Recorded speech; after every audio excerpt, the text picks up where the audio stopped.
ಸೀತಾರಾಮ್ ಸಾಹೇಬರು, ಹಂಸಲೇಖ ಸಾಹೇಬರು, ರಾಜೇಶ್ ಸಿಂಗ್ ಬಾಬು ಸಾಹೇಬರೆಲ್ಲ ಇದ್ದರು. ಇದು ನನಗೆ ಹಳೆ ದಿನಗಳ ಜ್ಞಾಪಕ ಬಂತು. ಭಾಳ ಎಮೋಷನಲ್ ಆಗ್ತಾ ಇದ್ದೀನಿ.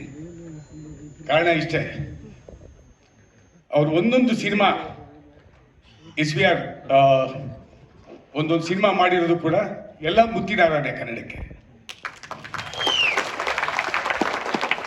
40 ಸಿನಿಮಾಗಳು ನಿರ್ದೇಶನ ಮಾಡಿದ್ದಾರೆ.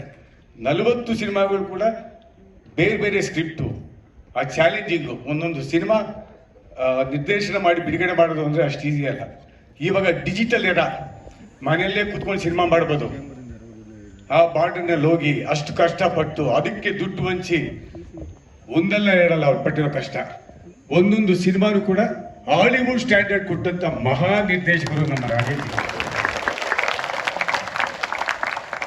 ಅದು ತಕ್ಕನಾಗಿ ಹಂಸಲೇಖ ಸಾಹೇಬರು ಅದೊಂದು ಲೈವ್ ಮ್ಯೂಸಿಕ್ಕು ಎಲ್ಲ ಡಿಜಿಟಲ್ ಎಲ್ಲ ಬರುತ್ತೆ. ಎಲ್ಲ ಸಂಗೀತ ಹೆಂಗಿದೆ ಅಂತ ಗೊತ್ತಿದೆ ತಮಗೆ. ಈ ರೀರೆಕಾರ್ಡಿಂಗ್ ಮಾಡುವಾಗ ನಾನು ಅಲ್ಲಿದ್ದೆ. ವಾಯ್ಲಿನ್ ಕೇಳ್ತಾ ಇದ್ರೆ ಸಾಹೇಬ್ರೆ, ಆಡ್ಸ್ ಆಫ್ ಯು ಸರ್. ಪ್ರತಿ ಒಂದು ವಾದ್ಯವನ್ನು ಕೂಡ ಈ ಸಿನಿಮಾಗೆ ಅಫ್ಕೋರ್ಸ್ ಅವ್ರು ಮಾಡಿರೋ ಪಿಕ್ಚರ್ ಎಲ್ಲ ಸೂಪರ್ ಇತ್ತು. ಅದ್ಭುತವಾಗಿ ಹಾಡುಗಳನ್ನು ಕೊಟ್ಟಿದ್ದಾರೆ, ಇನ್ನೆಲ್ಲ ಸಂಗೀತ ಮಾಡಿದ್ದಾರೆ. ಇದಕ್ಕೆ ನಾದಬ್ರಹ್ಮ ಅಂತ ಹೇಳ್ತೀವಿ ನಾವು ಕನ್ನಡಕ್ಕೆ. ಒಂದೇ ನಾದಬ್ರಹ್ಮ ಹಂಸಲೇಖ ಅವರು.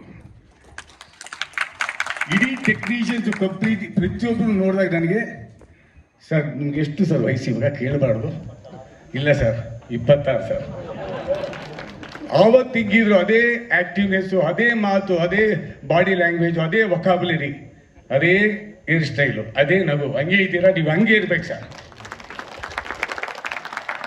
50 ವರ್ಷ ಸತತವಾಗಿ ಸಿನಿಮಾ ಇಂಡಸ್ಟ್ರಿಯಲ್ಲಿ ಇಂಥ ಅದ್ಭುತವಾದ ಪಿಕ್ಚರ್ ಕೊಟ್ಟಂತ ಮಹಾನ್ ನಿರ್ದೇಶಕರು. ಆಕ್ಚುಲಿ ಸ್ಯಾಂಡ್ಲ್ವುಡ್ಡಲ್ಲಿ ಇರಬಾರ್ದಾಗಿತ್ತು ಸರ್. ನೀವು ಇದ್ದೀರಾ, ನಮ್ಮ ಪುಣ್ಯ. ಹಾಲಿವುಡ್ಡಲ್ಲಿ ನೀವು ಯಾವಾಗಲೂ ಇರಬೇಕಾಗಿತ್ತು. ಅಂಥ ಅದ್ಭುತವಾದ ನಿರ್ದೇಶಕರು 50 ವರ್ಷ ಪೂರೈಸಿದ್ದು ಭಾಳ ಸಂತೋಷ ಆಗಿದೆ sir. I wish all the best sir. ತಮ್ಮ ಜೊತೆ ನಾವು ಯಾವಾಗಲೂ ಇರ್ತೀವಿ. ನೀವು ಕನ್ನಡದ ಮುತ್ತಿನಾರ. God bless you sir.